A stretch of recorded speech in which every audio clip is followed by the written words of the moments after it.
Bandang 5:00 ng umaga, habang nag-aagaw ang liwanag at dilim, maagang bumangon si Lola Lita at nag-init ng tubig. Bago lumabas, binalikan niya pa si Lolo Ismael sa kanilang kwarto.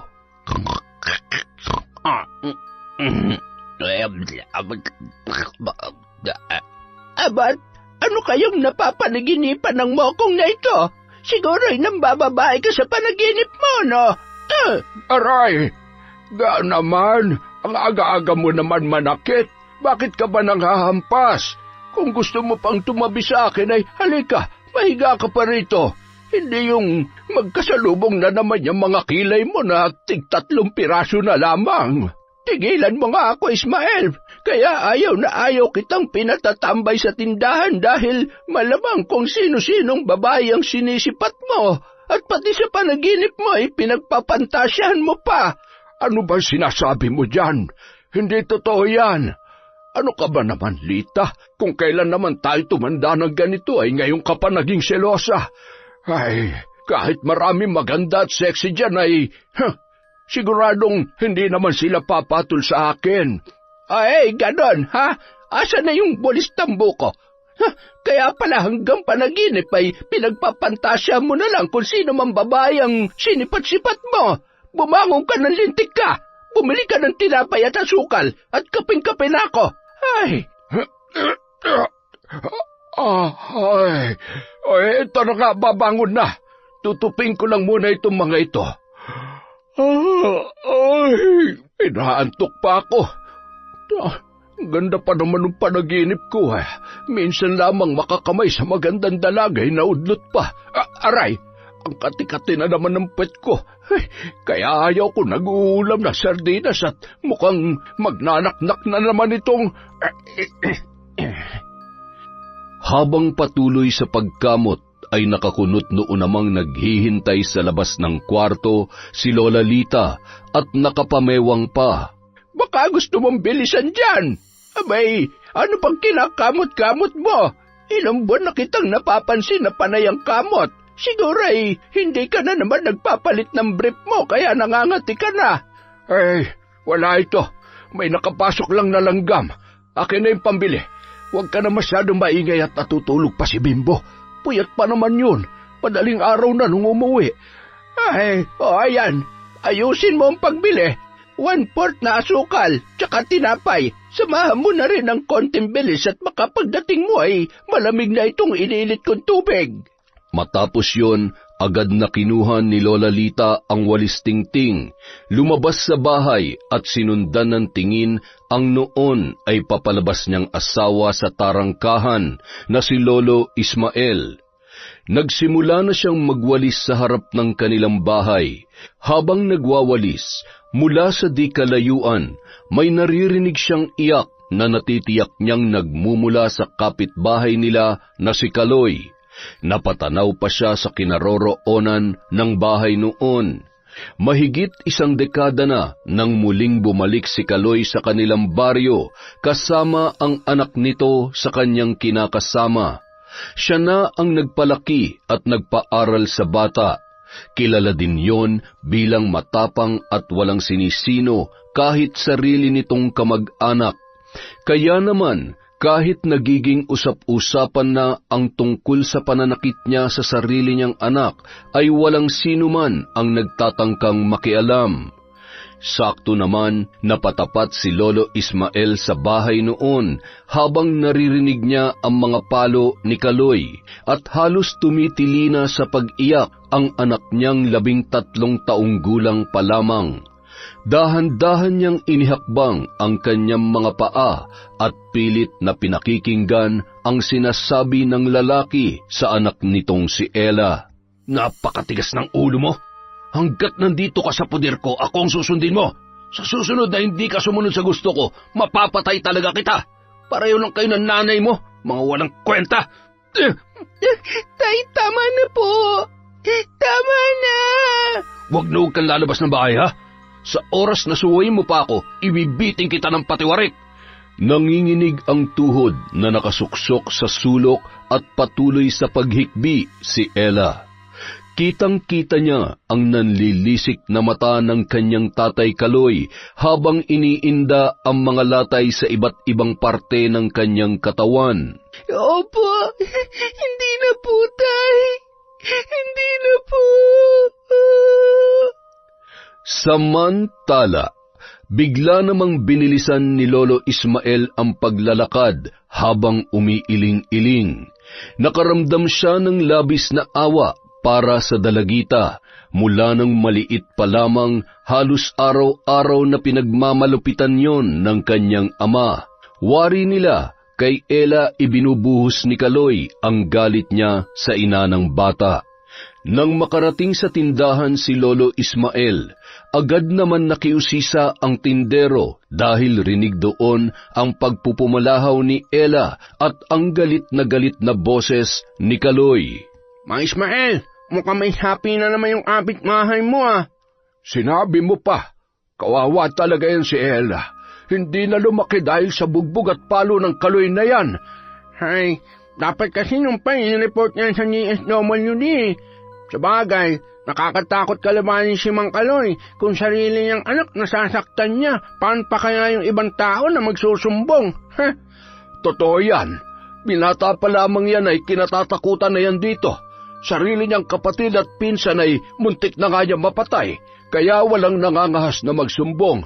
Lalo na ako. Baka mamaya ay tagain na lamang kami niyan o hindi kaya ay magliyab na lang bigla yung bahay namin. O siya, pabili nga ako ng... Ano po yan? Ano nga ba yung pinabibili ni Lita? Nakalimutan ko tuloy. Siguro ay maglalaba yun. Isang bareta ng sabong panlaba at kape. Ano pa ba? Ay, okay na siguro yan. Babalik na lang ako kung may nakalimutan ako. Eto ang bayad.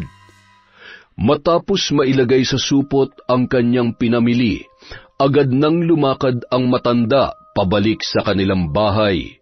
Nakasalubong niya pa si Mang Kaloy na nakayuko at bitbit ang bag na gamit sa pagkakarpintero.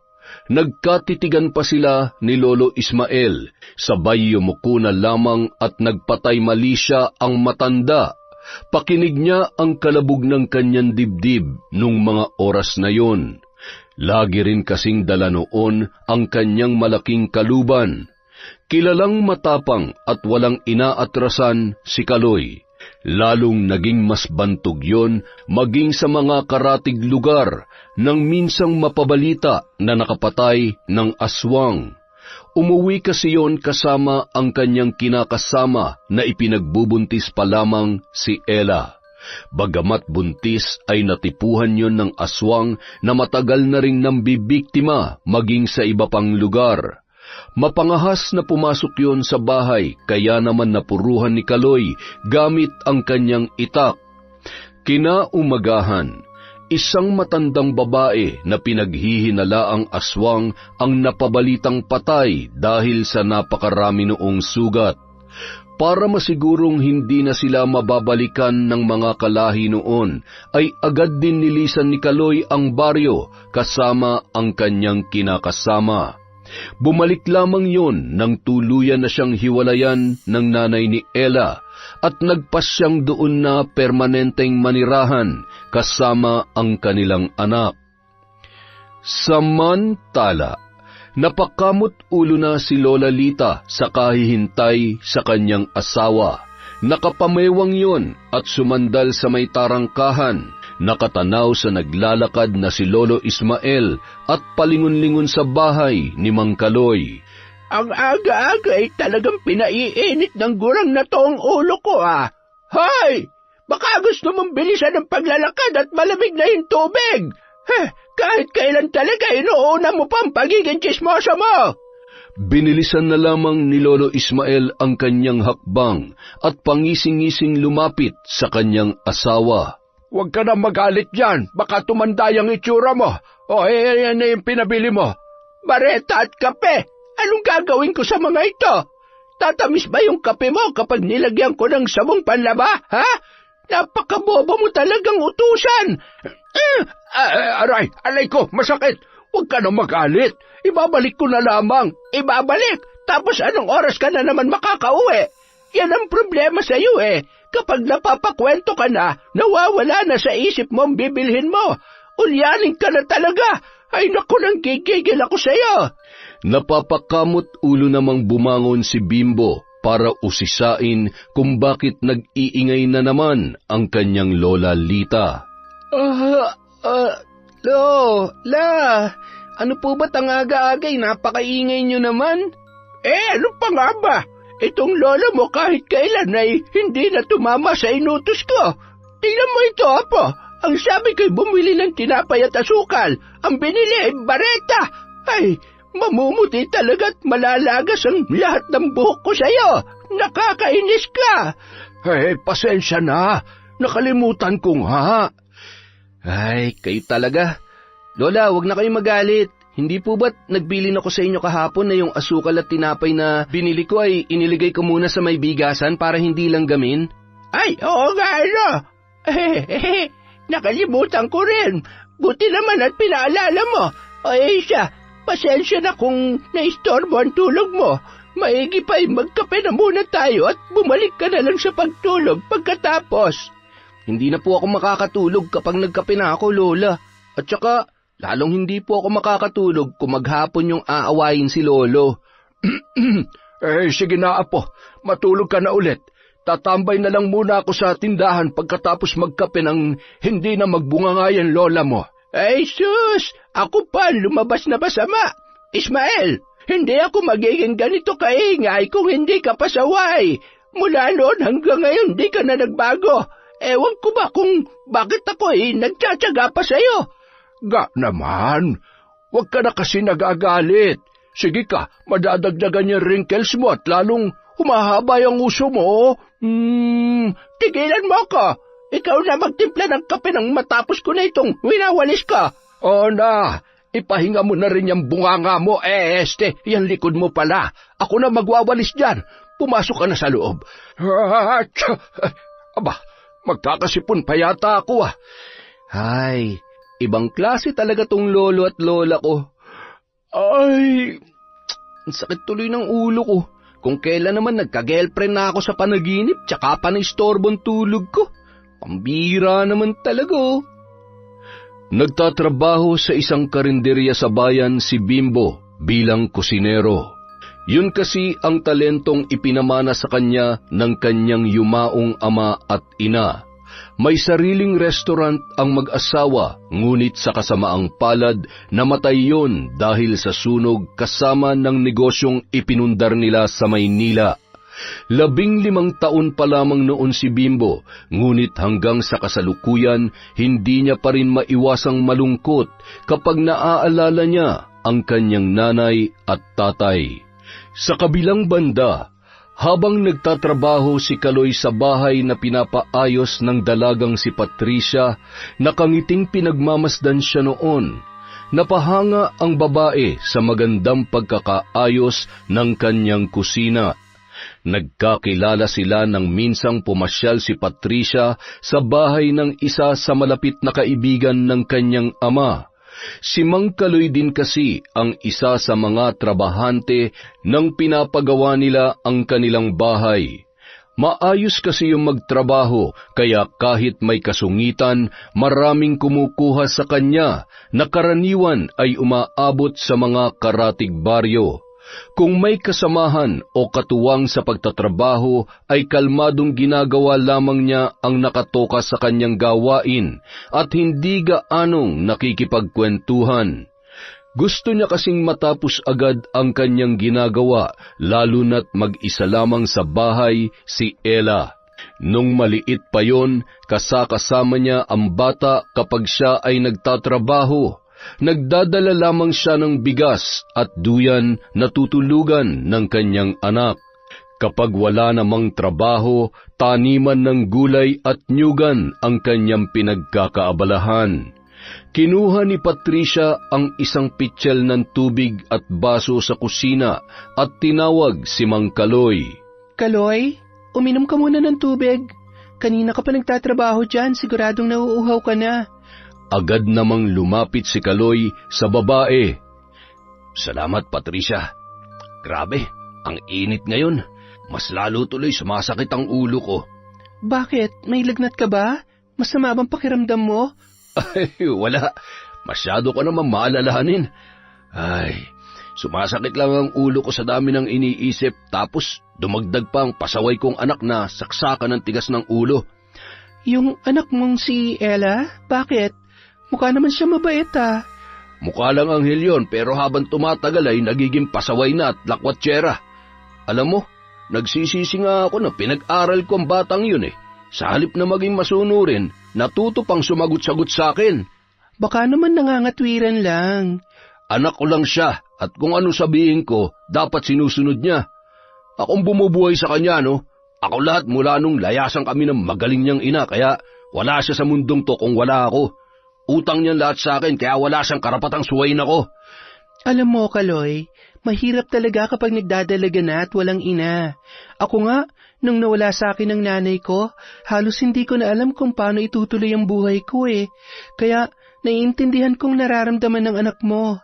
Naghahanap lang siya ng kalinga ng isang ina. Siguradong naghahanap siya ng makakausap at mapagsasabihan. Kaya dapat nag-aasawa ka na lang ulit eh. At sino naman ang magkakagusto pa sa akin? May isa na akong anak, hindi rin ako mapera at... Kaloy, hindi naman rason yon. Alam mo minsan, kailangan lang talasan natin ang pakiramdam natin at buksan natin na maayos ang mga mata natin para makita ang hinahanap natin. O kaya, baka yung taong para sa iyo ay nandyan lamang sa tabi-tabi. Napakaswerte nga ng babaeng mamahalin mo eh dahil marunong ka sa buhay, masipag, mabait, kaya ang totoo niyan, ang gaan-gaan ng loob ko sa'yo. Hinawakan ni Patricia ang muka ng lalaki.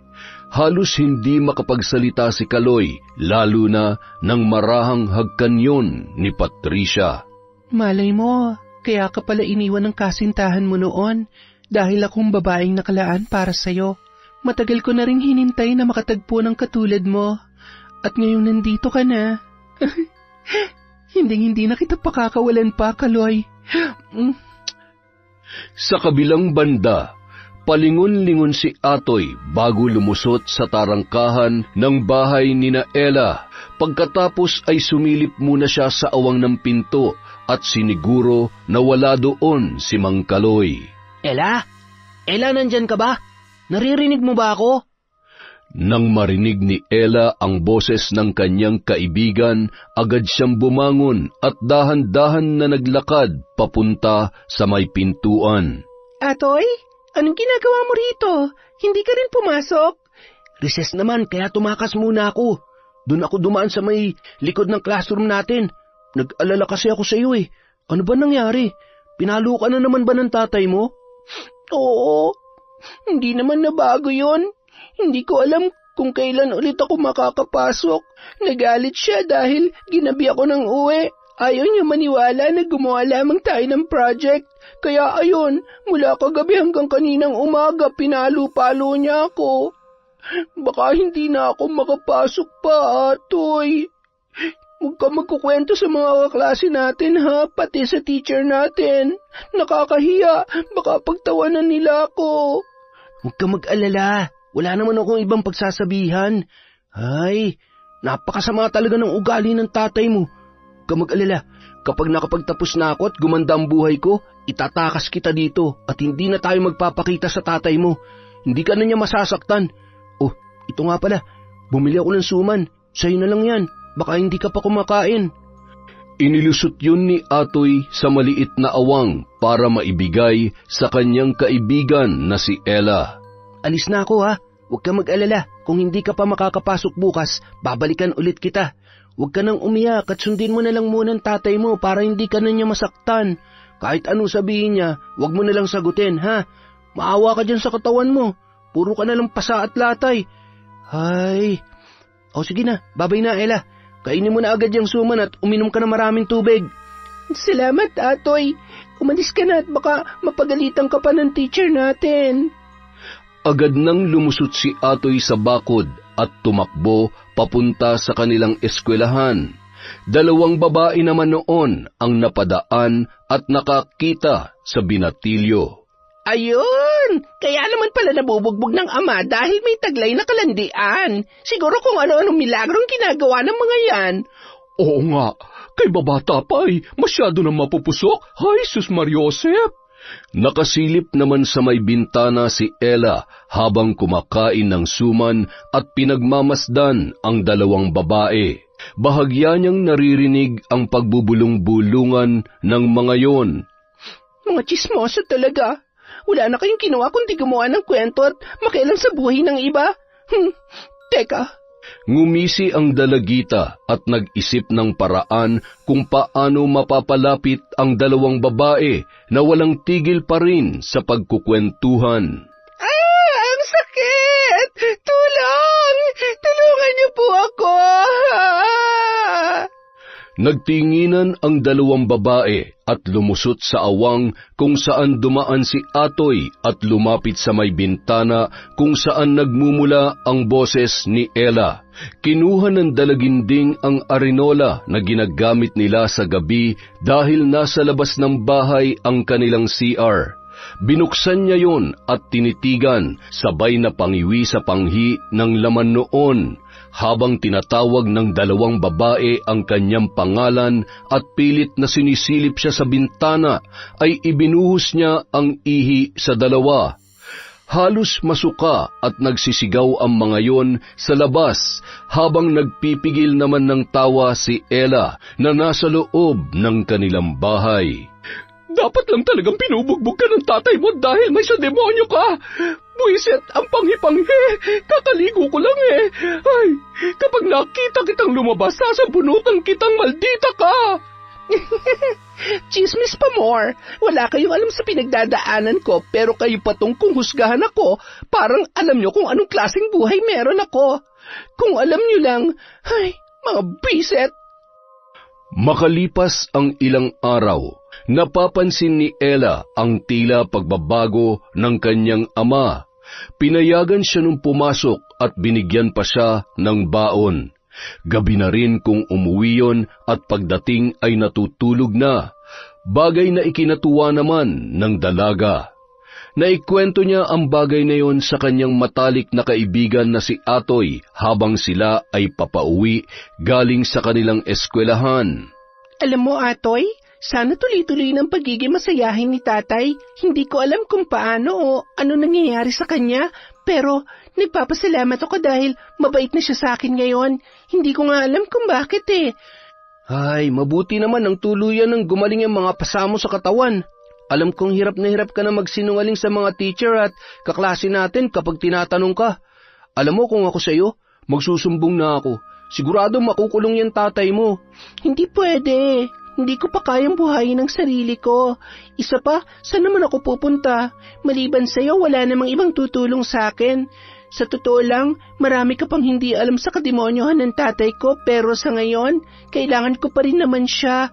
Marami. Minor de edad ka pa, kaya tutulungan ka ng DSWD. Sila pa magpapakulong sa tatay mo.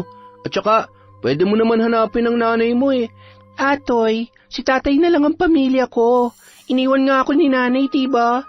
Kasalanan niya kung bakit ganito ang buhay ko ngayon. Ay, kahit ano mangyari, tatay ko pa rin siya. Napailing-iling na lamang si Atoy dahil sa sinabi ng kanyang kaibigan. Marahan namang ngumiti ang dalaga, sabay na pabuntong hininga at nagpatuloy sa paglalakad. Inihatid pa yon ng tingin ni Atoy para masigurong ligtas na makakauwi ang kanyang kaibigan. Samantala, lumipas pa ang mga araw. Habang masayang nakatanaw si Patricia sa bintana, malayo pa ay nakikilala niya na ang paparating na si Kaloy. Alam niya na hindi siya matitiis ng lalaki na hindi makita kahit saglit lang sa isang araw. May mga gabi na doon na rin yon natutulog.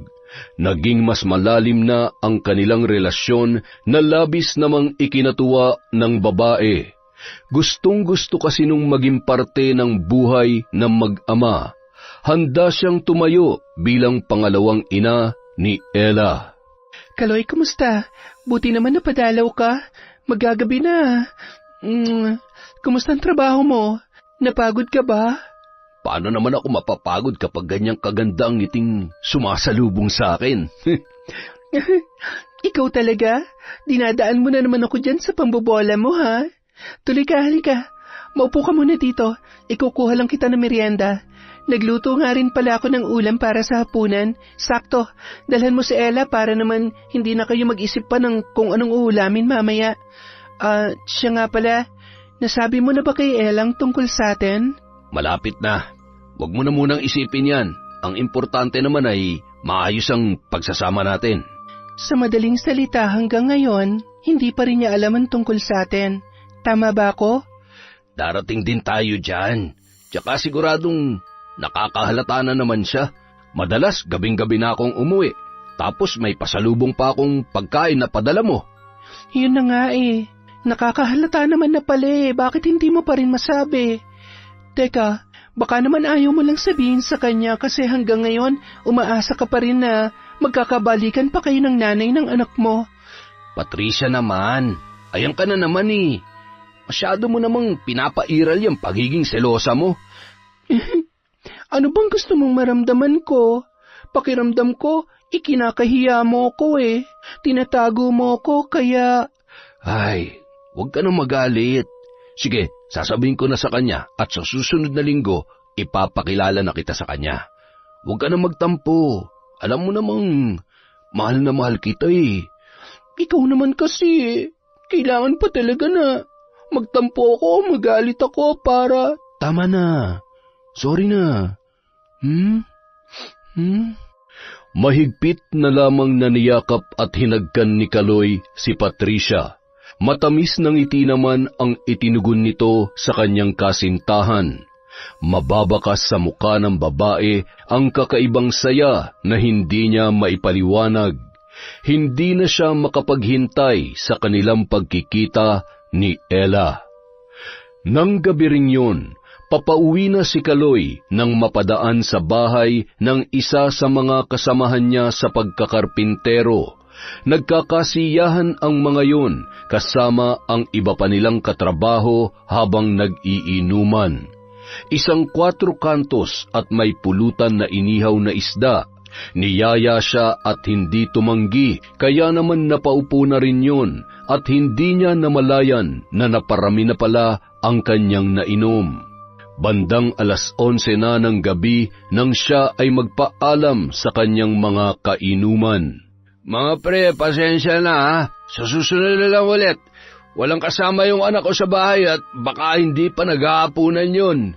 Masyado ka naman nagmamadali, pare. Maaga pa. May isang bote pa tayo rito.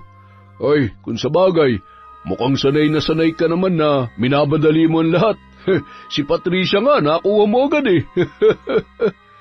Bigla na lamang nagpanting ang tenga noon at kinuwelyuhan ang isa sa kanyang mga kainuman.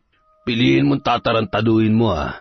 Hindi mo ako kilala. Sa susunod, kung ganyan pa rin kabastos ang bunganga mo, ni isa, wala sa ngipin mo matitira. Ultimo yung bulok na bagang mo.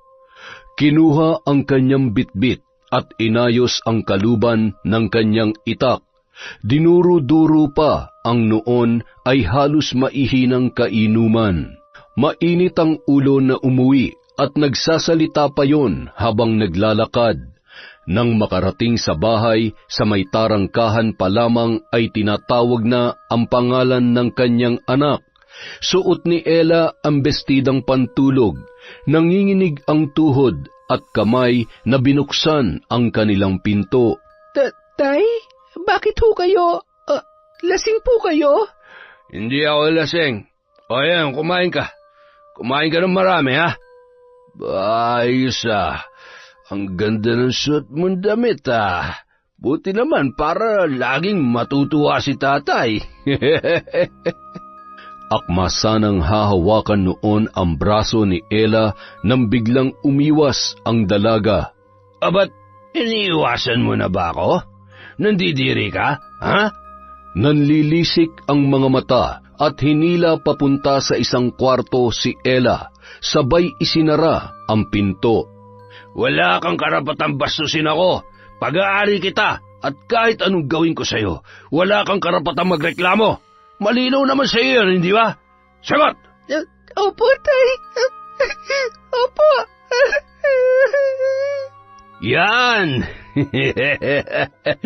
Napakaganda mo, anak. Kaya mahal na mahal ka ni tatay eh. At sabi ko naman sa'yo, basta susundin mo lang lahat ng gusto ko, hindi ka masasaktan. Kaya pagbigyan mo na lang ang gusto ni tatay, ha? Mula 10 taon, nararanasan niya na ang bagay na yun. At sa ganoong pagkakataon ay tanging paghikbi lamang ang kaya niyang gawin upang maibsan ang sakit at galit na kanyang nararamdaman. Kapag nanlalaban siya, ay samot-saring palo, sampal at hampas ng sinturon ang kanyang natatamo. Ilang beses na rin siyang tinutukan ng patalim na tila ba sa paulit-ulit ay nasanay na lamang ang dalaga. Patuloy sa pagpatak ang luha ni Ella habang pinagmamasdan ang kanyang hubot-hubad na katawan na punong-puno ng latay at mga pasa. May bago at mga hindi pa tuluyang naghihilom. Pilit niyang pinipigilan ang kanyang boses habang nakabaluktot na yakap ang kanyang mga tuhod, samantalang ang kanyang ama ay humihilik at tulog na. Maraming pagkakataon na gusto niya na lamang subukang saksakin ang kanyang ama habang natutulog, ngunit hindi niya magawa. Darating ang araw na lahat ng to. Lahat ng kademonyohan mo ay pagbabayaran mo. Hindi sa lahat ng oras malakas ka. Kapag dumating ang araw na tumanda ka at magkasakit ka, kahit gumapang ka pa sa lupa, hindi kita tutulungan. Kinaumagahan. Pagkabangon ay agad na bumungad kay Kaloy ang mga pasa ng kanyang anak. Napailing-iling yon, sabay na pabuntong hininga. Hindi pwedeng makita ni Patricia ang mga pasa niya. Wala siyang pwedeng malaman tungkol sa nangyayari sa loob ng bahay na to. Gamutin mo yung mga pasa mo. Mula ngayon, huwag ka rin magsusuot ng maigsi para hindi makita mga yan. Huwag ka munang papasok, ha? Tumingin lamang sa kisame si Ella habang patuloy sa pagsasalita si Kaloy. May mga pagkakataon na ayaw niya na lamang tingnan ang muka ng kanyang ama. Lumabas ng kwarto at dali-daling naligo ang lalaki. Bago umalis, bumili muna yon ng ulam para sa kanyang anak. Bumangon ka na dyan. Mag-almusal ka na at asikasuhin mo na yung sarili mo. Hindi ka muna pwedeng lumabas ng bahay at tumigil ka na sa pakikipagkaibigan sa atoy na yon kung ayaw mong pugutan ko siya ng ulo. Katulad ng nakagawian, kinandado ni Kaloy ang pinto at tarangkahan. Walang ganang bumangon at tumungo si Ella sa lababo. Paulit-ulit yung naghilamos habang sa inaalala lahat ng pinagdaanan niya sa kanyang sariling ama. Hindi niya namalayan na napahagulhol na lamang siya at sinasakal na ang kanyang sarili hanggang sa nahirapan na yung huminga.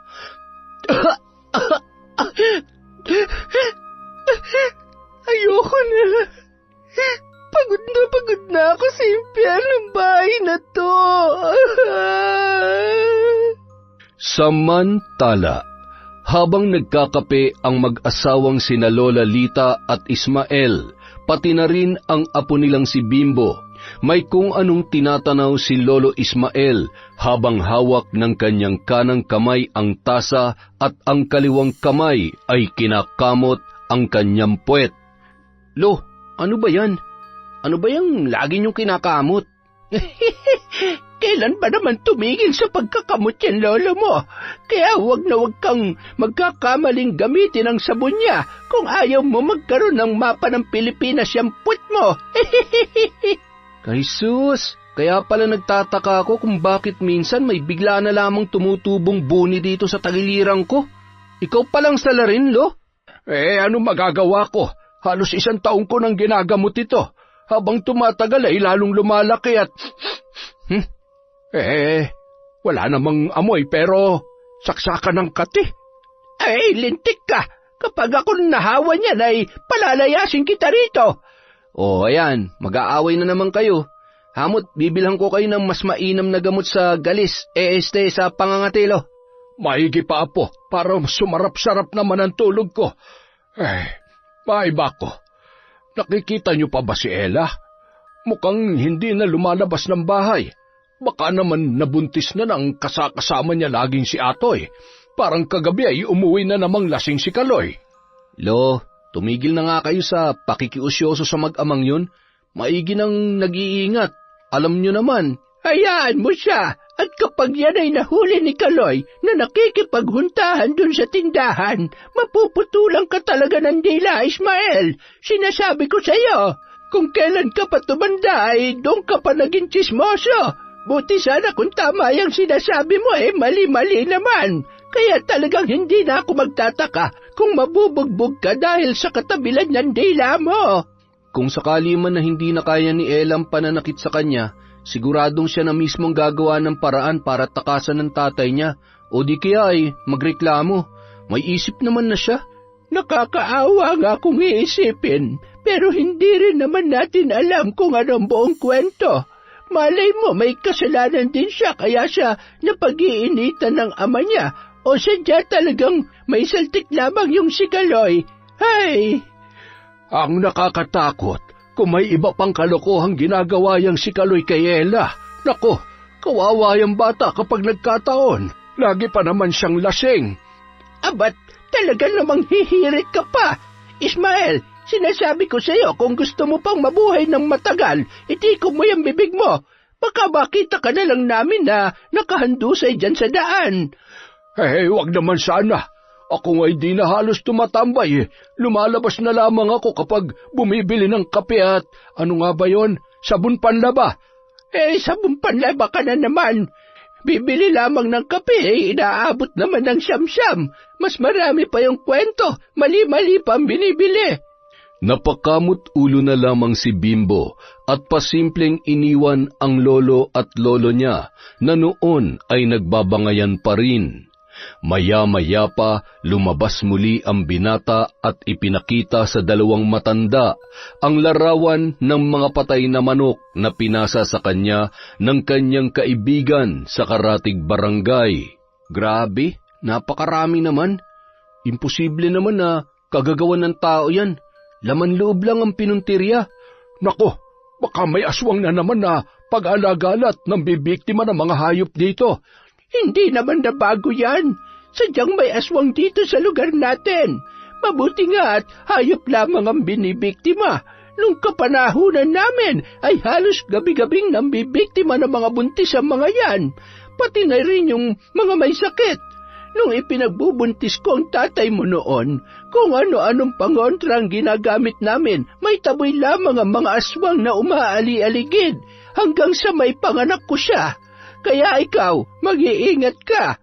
Madalas ka pa namang umuwi ng alanganing oras. Mula nung araw na yun, naging matunog na naman ang kwento sa pananalasa ng aswang sa mga karatig lugar, na labis namang ikinababahala ng mga tao, lalo na ng mga naapektuhan. Maraming kabuhayan na rin ang naperwisyo at nabalot na ng takot at pangamba ang mga tao sa kung anumang pwede pang mas malalang mangyari. Makalipas ang 1 linggo, pumasok nang muli sa paaralan si Ella. Kapansin-pansin ang pag-iwas nito sa kanyang mga kaklase at maging sa kanyang matalik na kaibigan na si Atoy. Pinagalitan pa yun ng kanyang mga guro dahil napapadalas na ang pagliban niya sa klase. Nangako naman ang dalaga na magpapasa ng mga kulang niya sa bawat subject upang makapasa sa kanilang klase. Ilang beses na ring tinanong yon ng kanyang mga guro, ngunit hindi naman nagsasabi ng totoo ang dalaga. Minsan na ring bumisita ang advisor nito sa kanilang bahay, ngunit lagi namang hindi maabutan si Mang Kaloy. Nang uwian na, bandang 3:00 ng hapon, nagmamadaling lumabas ng silid-aralan si Ella. Lakad-takbo namang sinundan siya ni Atoy. Ano bang problema nun? Ella! Ella! Hintayin mo ako! Bakit mo ba ako iniiwasan? Ano ba nangyayari? Pasensya ka na. Kailangan ko nang umuwi. Tsaka na lang tayo mag-usap. May kailangan lang akong asikasuhin. Hindi ako naniniwala sa'yo. Nararamdaman kong, Atoy, tama na. Nakikiusap ako, wag mo na lamang akong intindihin. Kaya ko naman ang sarili ko. Kaya mula ngayon, sarili mo na lang ang intindihin mo. Kalimutan mo na magkaibigan tayo dahil hindi ko naman na kailangan ng tulong mo. Yun ba talaga ang gusto mo? Sige, mula ngayon, hindi na ako makikialam sa'yo. Agad na lamang tumalikod si Ella at pinigilan ang pagpatak ng kanyang mga luha. Salungat man sa kanyang kalooban ang pag-iwas sa kaibigan, kailangan niyang gawin yon dahil sa mahigpit na siyang pinagbabawalan ng kanyang ama. Habang naglalakad ang dalagita ay ramdam niya ang bigat ng kanyang dibdib. Bumuntong hininga na lamang siya at mas lalo pang binilisan ang paglalakad. Nang makarating sa bahay, malayo pa siya ay napansin niya na ang babaeng nakaupo sa kanilang balkonahe. Dumiretso siya sa paglalakad at nakaramdam ng kakaibang kaba. Inisip niya na maaaring yun ang kanyang ina. Nang makalapit na ay agad siyang nagmano at mahigpit niya yung niyakap. Kayo po bang nanay ko? Kukunin niyo na po ba ako? Anong ibig mong sabihin, Iha? Magsasalita pa sana ang babae nang biglang lumabas si Kaloy mula sa loob ng kanilang bahay. Oh, nandito ka na pala, Ella. Iginiya pa noon ang kanang kamay sa kanyang anak para magmano. Kawaan ka ng Diyos. Siya nga pala, nagmano ka na ba sa Tita Patricia mo? Nako, wag na, hindi naman na kailangan. Hi, Ella. Ako nga palang kasintahan ng tatay mo. Sana'y magkasundo tayo dahil isa sa mga araw na ito, dito na rin ako titira. Alam mo, napakaganda mo palang bata. Bagay na bagay tayong maging mag-ina. Talaga ho? Dito na po kayo titira?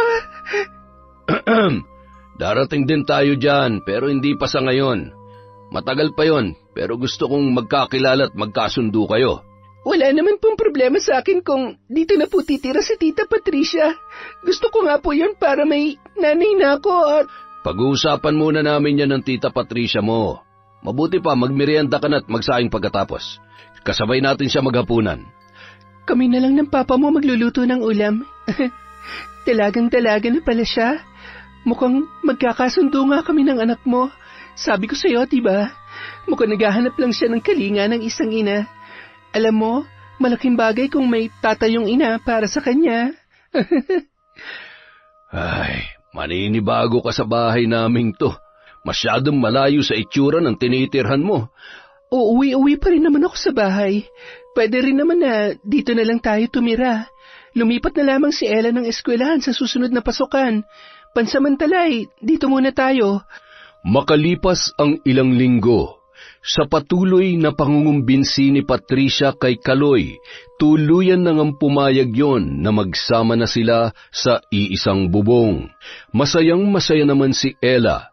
Pakiramdam niya nagkaroon siya ng kalayaan mula sa pang-aabuso ng kanyang ama sa halos ilang araw pa lamang na paninirahan noon sa kanilang bahay.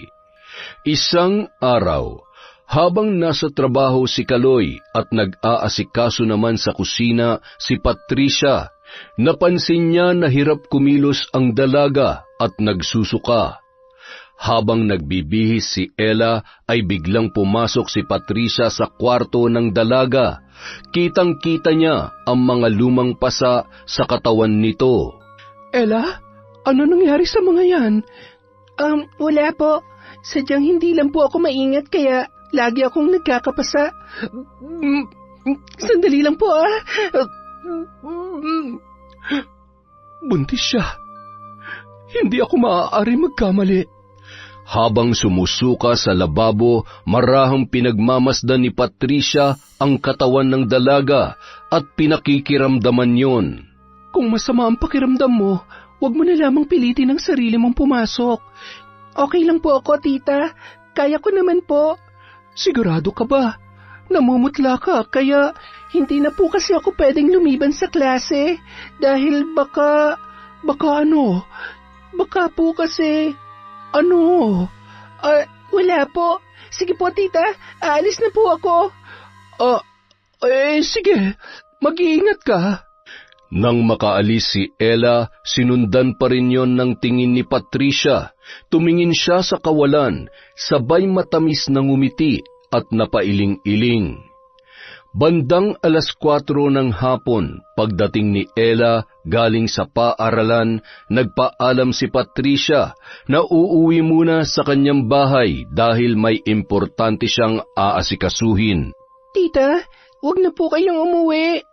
Dito na lamang po kayo, o kaya naman po, isama niyo na lang po ako. Pero nandito naman ang tatay Kaloy mo. Siguradong pauwi na rin yon. Teka, may problema ba? Alam mo, ilang beses ko na rin napapansin na parang naiilang ka at takot ka sa tatay mo. Mayroon ka bang gustong sabihin sa akin? Bigla namang napahawak sa ulo at naduwal si Ella nung mga sandaling yon. Muntik na sanang matumba ang dalaga, ngunit agad naman siyang nasalo ng kanyang tita Patricia. Diyos ko namang bata ka, ano ba talaga nangyayari? Magsabi ka nga ng totoo, buntis ka ba? Hindi ko po alam pero mahigit 1 buwan na po akong hindi dinadatnan. Posible ngang buntis ka. Kung sakali man, sino ang tatay ng batang yan? Meron ka bang boyfriend? Tita, si tatay po. Si tatay po ang may gawa nito sa akin. Tita, tulungan niyo po ako. Nakikiusap ako. Natatakot po ako. Baka kung ano pong gawin niya sa akin kapag nalaman niya na sinabi ko sa inyo ang totoo. Paulit-ulit po akong pinagsamantalahan ni tatay at sinasaktan. Ay, Diyos ko! Bakit hinayaan mo pang umabot sa ganito? Tana, huwag ka mag-alala. Gagawa ko ng paraan para matakasan mo ang kahayupan ng tatay mo. Hindi ko akalain na kaya niyang gawin to sa sarili niyang anak. Mula ngayon, hindi ka na niya masasaktan pa. Hindi kita iiwan. Habang nag-uusap ang dalawa, ay natanawan nila ang noon ay paparating na si Kaloy. Sige na, pumasok ka na sa kwarto mo. Magbihis ka na. Magpahinga ka muna at sasabihin ko na lamang sa kanya na hindi pwedeng malaman ng tatay mo na nagdadalang tao ka. Ako nang bahala. Sige na. Nagmadaling pumasok sa kanyang kwarto si Ella at sinalubong naman ni Patricia si Mang Kaloy. Kumusta, mahal? Nandiyan na ba si Ella? Nasa kwarto niya. Medyo masama ang pakiramdam kaya pinagpahinga ko muna. Huwag mo na siyang alalahanin. Ako nang bahala sa anak mo. Baka napagod lang sa eskwela. Akala ko uuwi ka muna sa bahay mo ngayon. Gusto mo bang ihatid kita? Hindi na. Sa susunod na lang. Huwag mong alalahanin si Ella kung may importante kang dapat asikasuhin doon. Wala nga. Ano ka ba naman? Wala nang mas importante pa sa'yo at kay Ella. Sige na, magpalit ka na ng damit. Inihanda ko na dun sa kwarto natin. Magluluto lang muna ako para sa hapunan. Napakaswerte ko naman talaga sa mahal ko, oo. Mas maswerte ako sa'yo. Ikaw na masipag at bukod tangi sa lahat ng lalaking nakilala ko. Matapos hagkan ay mahigpit niya pang niyakap si Kaloy at ngumisi yun. Mula noon hanggang ngayon, demonyo ka pa rin. Wala kang puso. Ngayon dapat lang napagbayarin na kita sa kasalanan mo. Panahon na para putulin ang sungay mo nang hindi mo namamalayan. Masayang-masaya naman si Kaloy nung mga oras na yun. Sa unang pagkakataon, naramdaman niyang sapat siya at totoong mahal siya ng isang babae. Ngunit lingid sa kanyang kaalaman na si Patricia ang nag-iisang anak ng matandang babaeng aswang na kanyang pinatay. Karaniwang aswang na may kakayahang mag-anyong hayop katulad ng aso at pusa. Si Ella naman Hindi na lumabas nung gabing yon sa kanyang kwarto. Dinalhan na lamang siya ng pagkain ni Patricia. Pagsapit ng hating gabi, habang nakahiga si Patricia ay pasimple niyang sinisilip mula sa kanilang bintana ang maliwanag na buwan. Sabay nilingon si Kaloy na noon ay nababatid niyang gising na gising pa rin. Ano kaya nangyayari kay Ella? Namimiss ko na siya. Hindi ko maintindihan ang sarili ko. Bakit kahit anong gawin ko katawan pa rin niya ang hinahanap-hanap ko? Ay... Niyakap siya ni Patricia, sabay nagkunwaring tulog na tulog.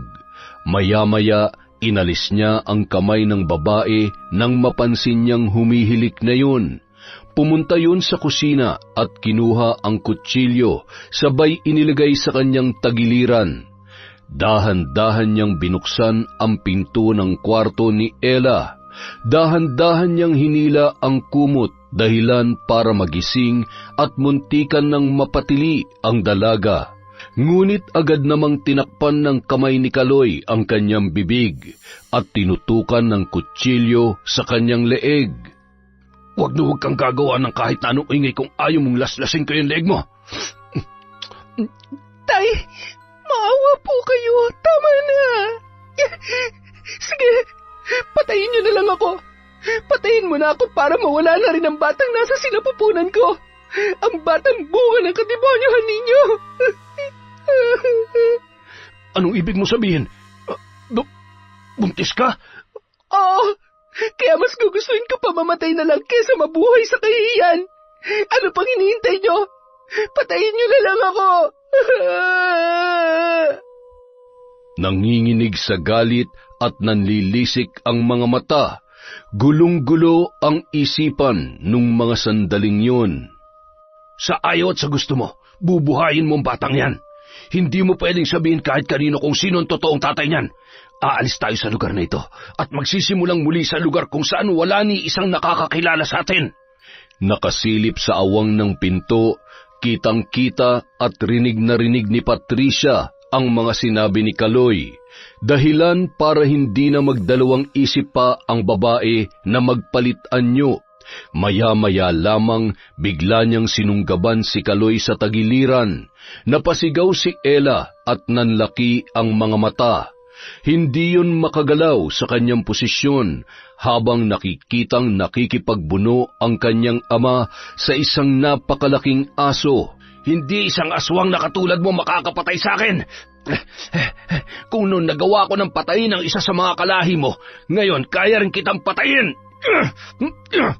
Tinamaan man yun ni Kaloy ay lalo lamang yung nagwala sa galit. Kinagat siya sa tiyan at hinila papalabas ang mga laman loob. Nilingon ng aswang ang dalaga na noon ay nanginginig pa rin sa takot. Nakanganga at patuloy sa pag-agos ang mga luha. Huwag! Maawa ka!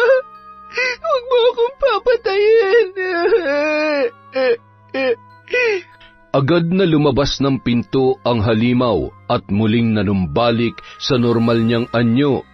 Ilang sandali lamang, naghilom din agad ang sugat noon matapos niyang lawayan. Inayos ang kanyang sarili at pakunwari hinahanap si Kaloy. Ilang sandali lamang narinig ni Ella ang boses ng kanyang tiya Patricia mula sa kabilang kwarto. Kaloy? Kaloy! Nasaan ka ba? Oh, bakit bukas ang kwarto? Diyos ko! Ano nangyari dito? Ella, ano nangyari? Mahigpit na niyakap noon ang patuloy na humihikbing si Ella. Shh! Huwag ka nang umiyak. Patawarin mo ako. Hindi ko alam. Masyadong mahimbing ang tulog ko at pagising ko napansin kong wala sa tabi kong tatay mo kaya kinabahan ako at naisipan kong puntahan ka dito. Ano nangyari? Tita, may aswang. Malaking aso at nakakatakot siya. Hindi ko po alam kung bakit parang galit na galit siya kay tatay. Pero paano kung balikan niya ako? Paano kung akong gusto niyang biktimahin dahil sa batang nasa sinapupunan ko? Huminahon ka. Ang mahalaga sa ngayon ay ligtas ka. Baka kailangan lang mangyari to dahil sobra-sobra ng ginagawa niya sa'yo. Kailangan nating humingi ng tulong sa mga kapitbahay. Sandali lang ha, dito ka lang muna. Lumabas ng bahay at nagsisigaw si Patricia para humingi ng saklolo. Tulong! Tulungan niyo kami! Sakto namang nagpapahangin sa labas ng bahay si Lolo Ismael. Hindi yun makatulog sa labis na pangangati ng kanyang puwet. Napatakbo yun papunta sa bahay ni Mang Kaloy, sabay na palunuklaway nang makita ang nakasuot pantulog na si Patricia na noon ay animoy takot na takot. Manong, tulungan niyo po kami. Tulungan niyo po si Kaloy. Sinugod po kami ng aswang. Wala na ho siya. Ay, Sus Mariosep, sandali lamang at gigisingin ko yung apo ko. Papupuntahin ko siya sa barangay para makahingi ng saklolo. Lakad takbo yung umuwi at binulabog sa pagkakatulog sina Bimbo at Lola Lita. Bilisan mo, Bimbo, pumunta ka sa barangay hall. Siguradong naroon ang mga tanod o kung sino mang mahihingan mo ng tulong. May aswang raw na sumugod sa bahay ni Kaloy. Wala na raw si Kaloy. Yun ang sabi nung kinakasama niya. Ay nako, nakakaawa naman. Totoo yan, Lo, ha? Baka naman nananaginip lang kayo. Wag kang gagawa ng kwento, Ismael. Anong oras na ay hindi ka pa natutulog kaya nasisiraan ka na yata ng... Bakit ba ganyan kayo sa akin? Lahat na lamang ba ng sasabihin ko at gagawin ko ay mali para sa inyo? Oo, naging sakit ko na ang pagiging mali-mali. Pero sana naman, kahit ngayon lang ay paniwalaan niyo ako. Kung ayaw ninyo maniwala, di wag. Ako na lamang ang pupunta sa... Lo, ako na. Baka kumapano pa kayo. Kung totoo nga may pag-alagalang aswang. Sa lalim ng sugat nyo dyan sa likod ng puwet nyo siguradong... Aray, wag mo nang dagdagan ang sama ng loob ng lolo mo. Minsan lang naman niya mag-inarte, pagbigyan mo na, gabing-gabi na. Lakad na, bilis! Halika't, samahan mo ko sa bahay ni Kaloy para makita mismo ng mga mata ko kung totoo nga yan chismis mo. Lumakad sila patungo sa kapitbahay at sumama rin muna si Bimbo para masigurong totoo ang sinasabi ni Lolo Ismael. Wala pa ring imik ang matandang lalaki, ngunit nang makita ang bangkay ni Kaloy ay napakrusyon, sabay na pailing-iling. Maya-maya pa, nagsidatingan na ang mga tanod kasama ang iba pang opisyal ng barangay para rumesponde.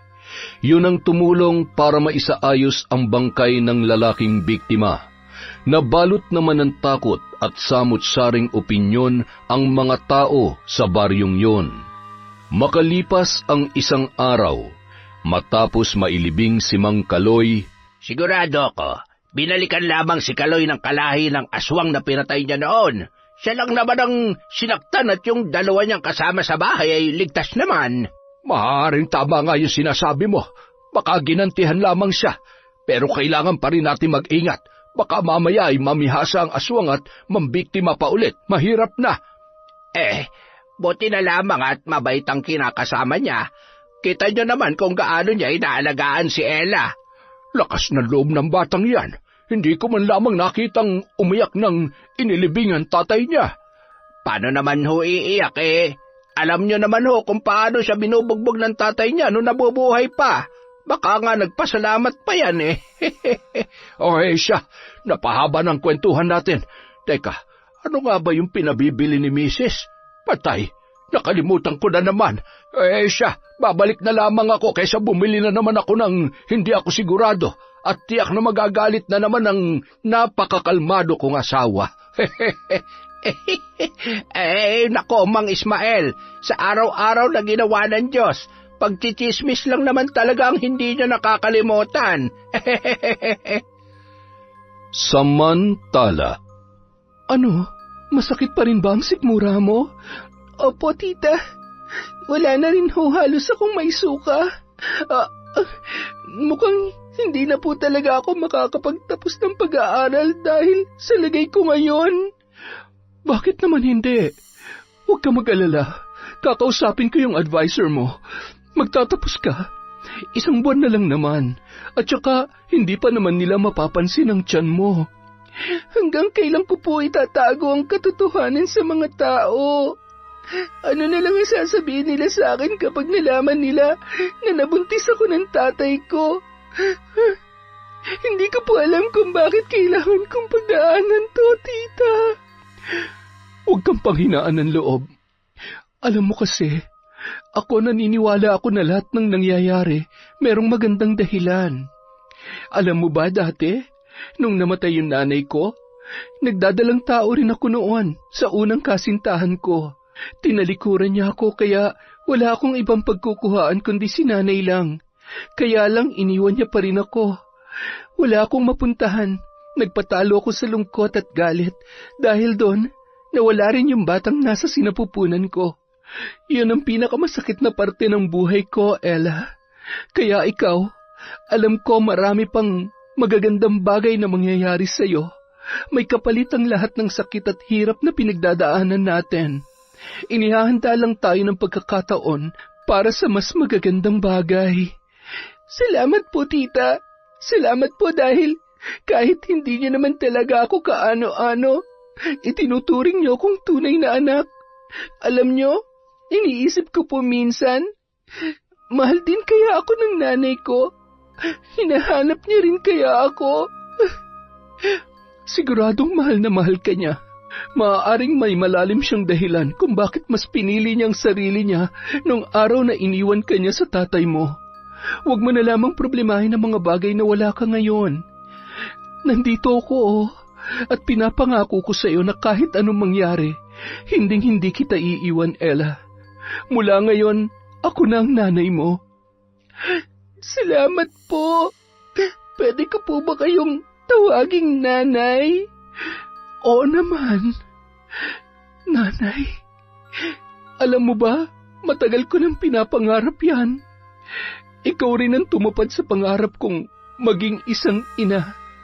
Hindi man kita totoong anak pero sa puso ko, anak kita at nanay mo ko. Mahigpit na nagyakapan sina Patricia at Ella. Nagpatuloy pa yon sa pagkukwentuhan hanggang sa nauwi sa tawanan ang kanilang seryosong usapan. Makalipas ang isang buwan, ilan sa mga tao sa baryong yon ay nakahalata na rin sa pagdadalang tao ni Ella.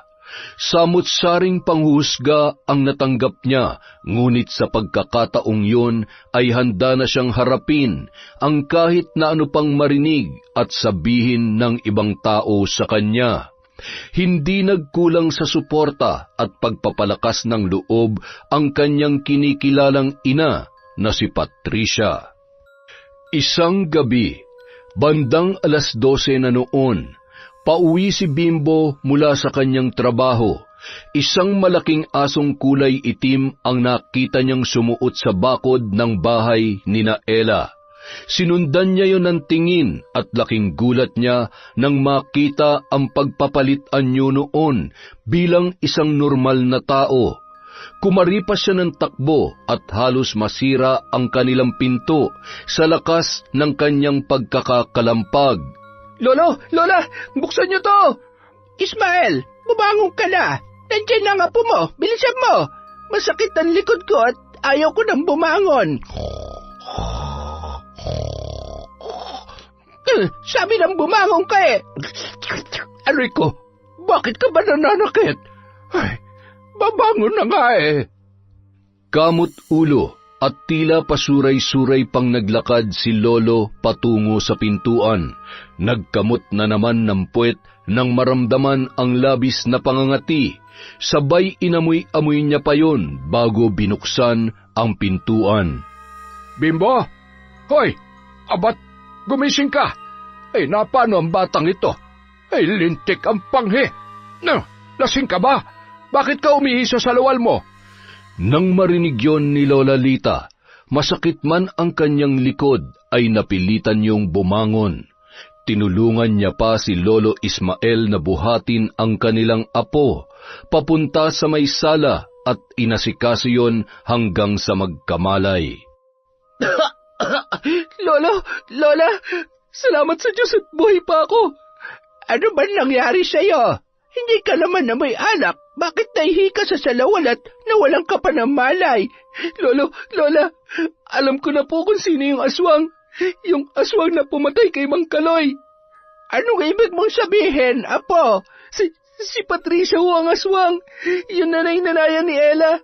Nakita ko kanina yung aso tapos pumasok dun sa bagod at pagdating sa balkonahe nakita ko naging tao yun. Si Patricia yun. Hindi ako maaari magkamali, Lola. Huminahon ka. Hinga. Ay, Diyos ko naman. Anong motibo niya para patayin si Kaloy? At kung siya nga ang aswang na pumatay, bakit patuloy niyang inaalagaan si Ella? Hindi kaya totoong chismis na buntis si Ella? Baka yun ang dahilan niya kaya nagpapanggap siyang mabait.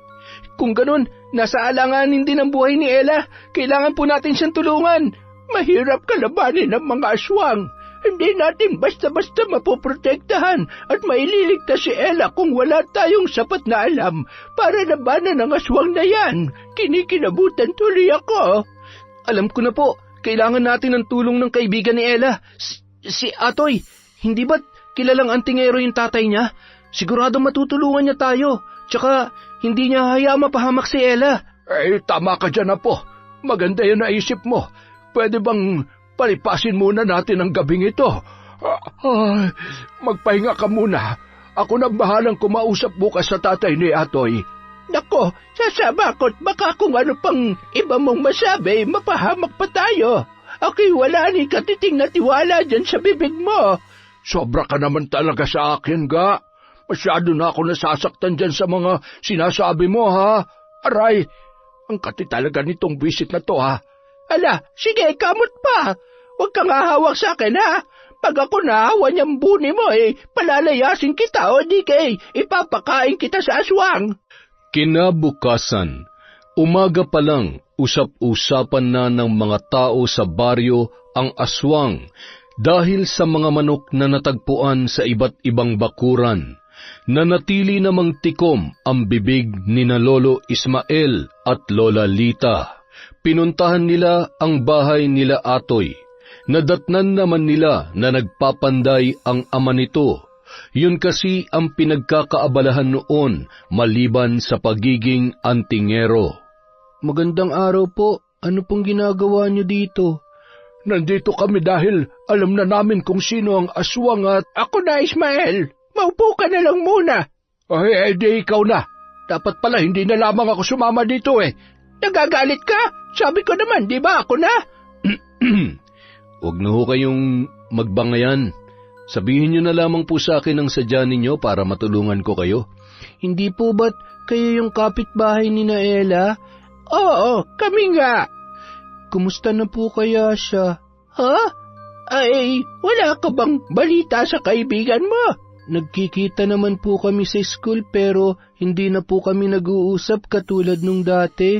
Hindi ko po alam kung anong dahilan niya pero umaasa po ako na magkakaayos pa rin kami.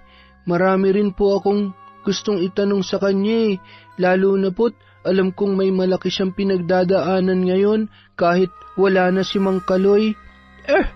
Ay, isa pa yan sa inaalala ko kaya hindi ko matim na may mangyari pang mas masama sa kanya. Hindi na ata kakayanin yung konsyensya ko yon. Ano pong ibig niyong sabihin? Yung apo naming si Bimbo, nakita niya kagabi. Nakita niya yung nanay-nanayan ni Ella. Sigurado siya kung paano nagpalit anyo yon. Ang inaalala namin ay si Ella, baka kasi kung anong binabalak ng Patricia niya yun sa kanya. Tanging pangontra may bibigay ko sa inyo at armas na pwede niyong gamitin para labanan yung aswang na tinutukoy ninyo. Alam niyo kasi, mula nung mapahamak ang asawa ko dahil sa minsang pakikipaglaban ko sa mga nilalang na yan, sobrang nagsisi na ako. Hindi ko nakakayanin pa na maulilang lubos itong si Atoy. Tay, kailangan ni Ella ang tulong natin. Baka siya naman ang isunod ng aswang na yon. Hindi rin tayo pwede magpadalos-dalos. Paano kung wala naman talaga masamang intensyon yun sa kanya? Ang dapat muna nating gawin, mabigyan muna natin ng babala si Ella at ikaw ang makakagawa nun. Bigyan mo rin siya ng pangontra para masigurong ligtas siya at hindi siya masasaktan ng nanay-nanayan niya. Kayo naman ho, bilang proteksyon at kung sakaling magkagipitan, magagamit niyo itong punyal na ito. Isa ho ito sa mainam na panlaban sa aswang.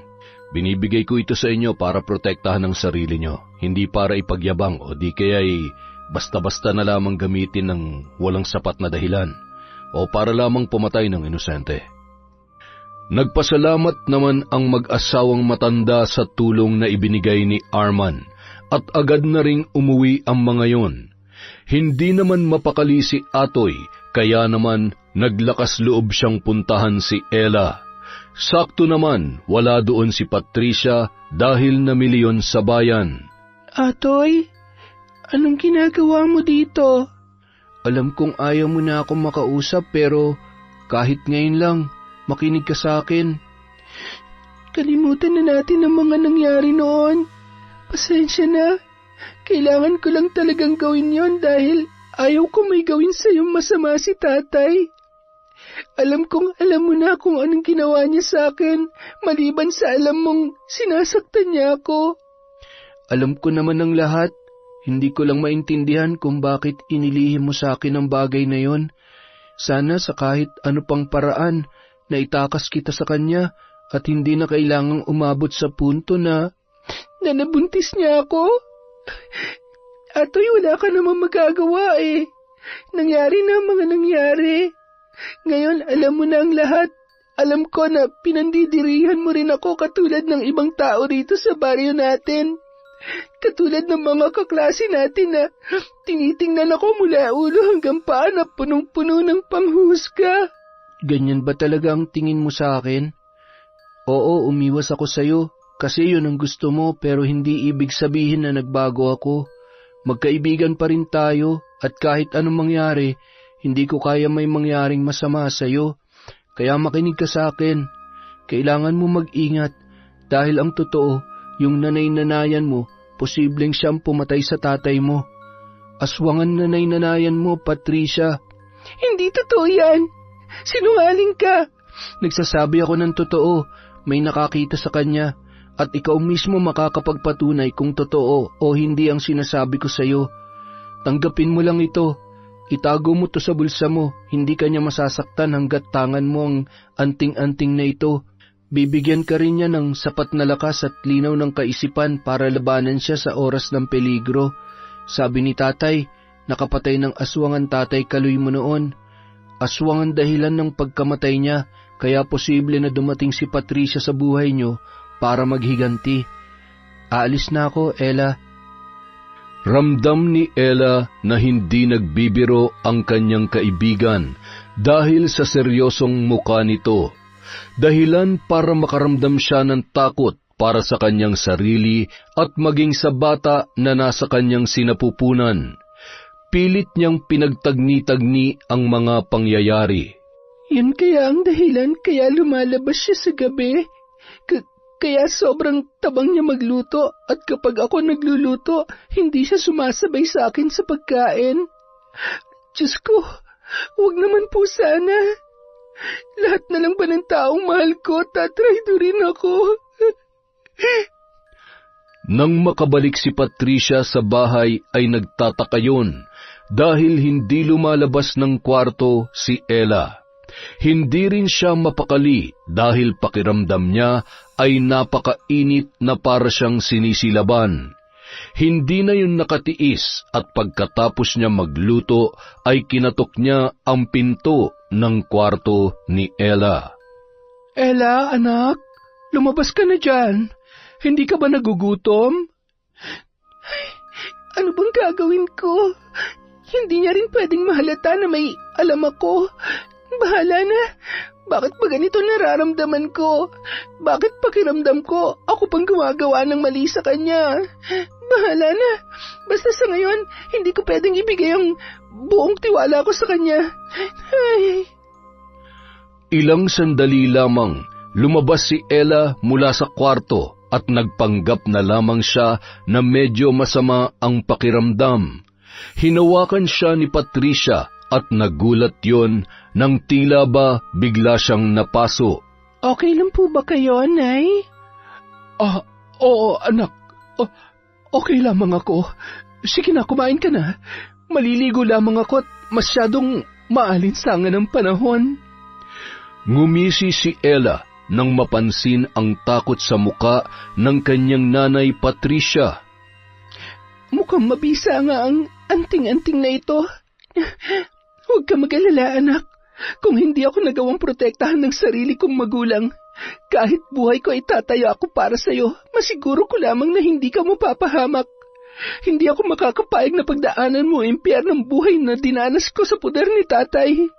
Kinagabihan, binantayan ni Ella ang bawat kilos ni Patricia mula sa mayat-mayang pagsulyap noon sa buwan. Maagang pumasok si Ella para magkunwaring matutulog na, pero nakikinig siya sa bawat kaluskos sa kanyang kwarto. Bandang 10:00 ng gabi, habang nakahiga, ay narinig niya ang yapak noon, papunta sa kanyang silid. Sinilip lamang siya ni Patricia at agad na ring umalis. Nagmamadali namang bumangon si Ella nang marinig na medyo may kalayuan na ang mga yapak. Nagpalinga-linga si Patricia, sabay unti-unting hinahaplos ang katawan niya habang nakatingala sa maliwanag na buwan. Nagulat na lamang yun nang may maramdaman siyang tusok sa kanyang tagiliran at ang sobrang init na pakiramdam na animoy malalapnos ang kanyang balat. Isa kang aswang. Totoo po ba na kayo ang aswang na pumatay kay tatay? Anong plano niyong gawin sa akin, ha? Papatayin niyo rin po ba ako? Bitawan mo ako. Pakiusap. Sasabihin ko ng totoo. Ella, anak, patawarin mo ko kung hindi ko masabi sa iyo yun. Ayokong matakot ka sa akin.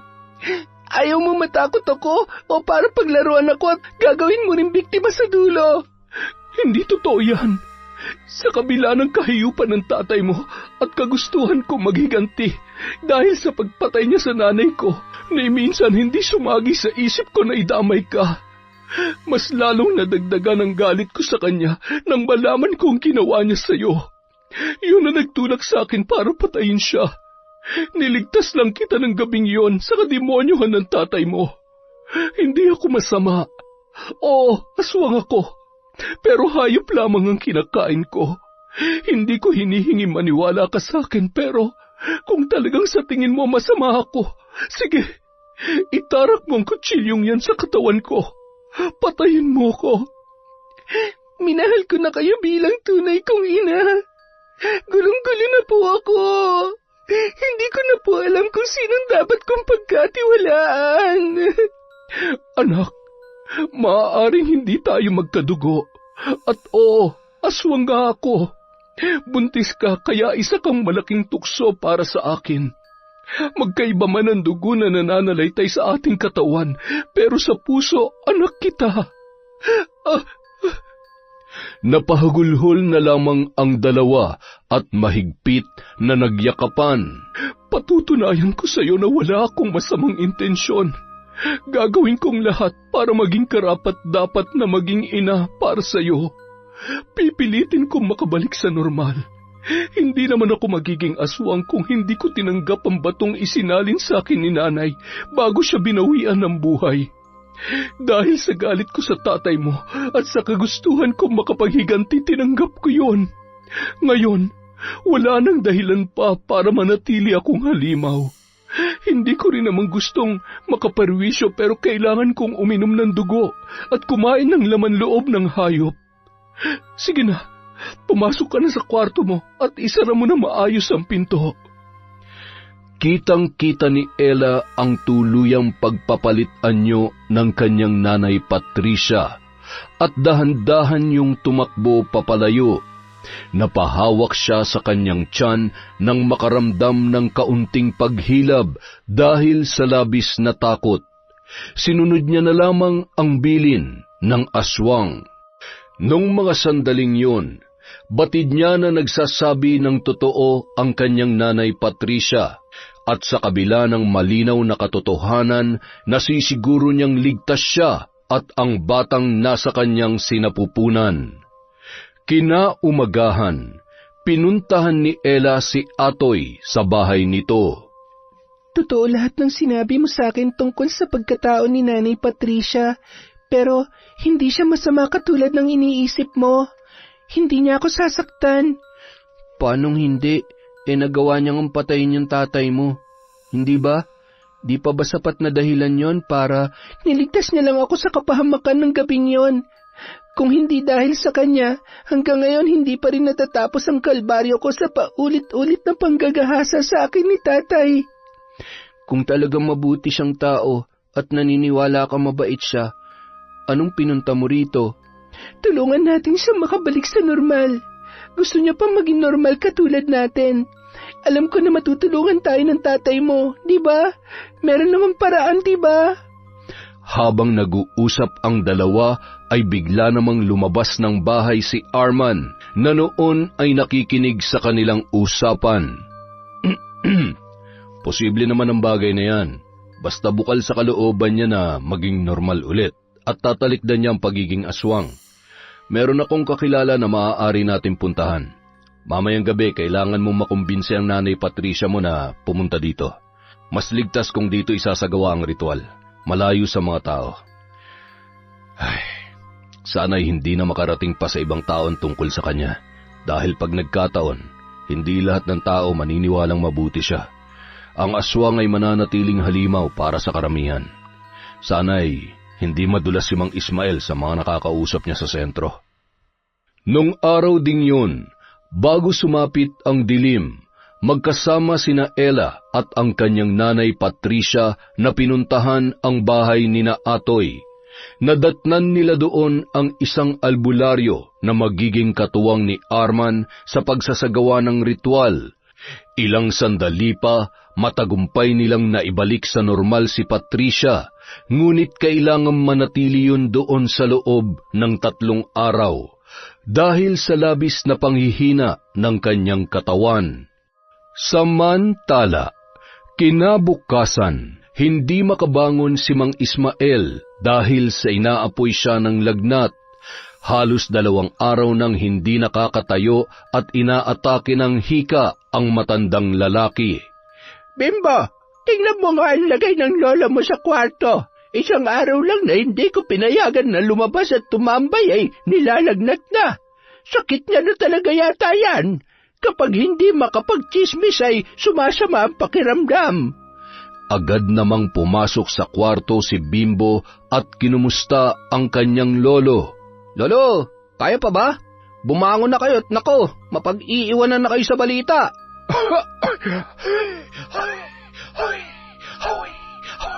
Ano balita? Silip-silipin mo si Ella, baka mamaya ay... Huwag niyo na munang alalahanin si Ella. Hindi naman yung pababayaan ni Atoy at ni Mang Arman. Basta kahit anong mangyari, wala kayong pagsasabihan ng kung anumang nalaman natin, ha? Ang totoo, wala na tayong dapat ikatakot dahil hawak na ni Mang Arman si Patricia. Nabawi na nila yun mula sa pagiging aswang. Aba, salamat naman sa Diyos. Makakatulog na ulit tayo na mahimbing sa gabi. Agad namang dumugtong ang matandang babae sa sinabi ng kanyang apo at ngumiti yun. Napapahanga ako ng Patricia na yan, ha? Hindi lahat ay kayang magpakamagulang. Tingnan mo, siya pa pala itong totoong magmamahal at magmamalasakit kay Ella. Hindi man siya swerte sa totoo niyang mga magulang. Ipinaranas naman yun sa kanya ni Patricia na walang hinihinging kapalit. Makalipas ang ilang taon, nakatira na si Ella at ang anak nito sa bahay ni Patricia. Mas malaki at mas maaliwalas yun. Nag-aaral na rin noon ang dalaga sa kolehiyo sa tulong ng kanyang nanay Patricia. Naku, napakabait naman talaga ng apo ko. Gabi na. Nasaan na kaya ang nanay mo? Ay naku, mukha yatang uulan pa. Kinarga niya ang bata at tumungo sila sa may balkonahe. Napangiti naman yon nang matanaw si Ella na nakaangkas sa motor ni Atoy. Salamat sa paghatid. Mag-iingat ka.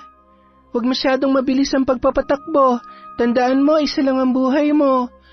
Oo na. Ikis mo na lang ako sa anak ko, sa inaanak ko. I love you. Sira ka talaga. Sige na, baka abutan ka pa ng ulan. Lakad-takbong tinungo ni Ella ang balkonahe at hinagkan at niyakap ang kanyang nanay Patricia bago kinarga ang kanyang anak. Masayang-masaya ako para sa iyo, anak. Natutuwa ako dahil ang laki ng pinagbago mo. At saka, buti naman at nanumbalik na ang pagkakaibigan niyo ni Atoy. Siya naman po talaga ang naging sandalan ko. Wala naman pong nagbago kahit nung iniiwasan ko siya. Kailangan ko lang po talagang gawin yon. Alam mo, sa tingin ko, mahal ka niya. Nakikita ko yon kung paano kanya alagaan. Kung sakali man, wala naman pong problema. Mahal ko rin naman po siya pero hindi pa po ito ang tamang panahon. Gusto ko munang ayusin ang buhay ko para sa sarili ko at sa baby natin. At syempre po para hindi masayang ang lahat ng tulong niyo sa akin, Nay. Salamat, Nanay. Mahal na mahal ko po kayo. Mahal na mahal din kita, anak.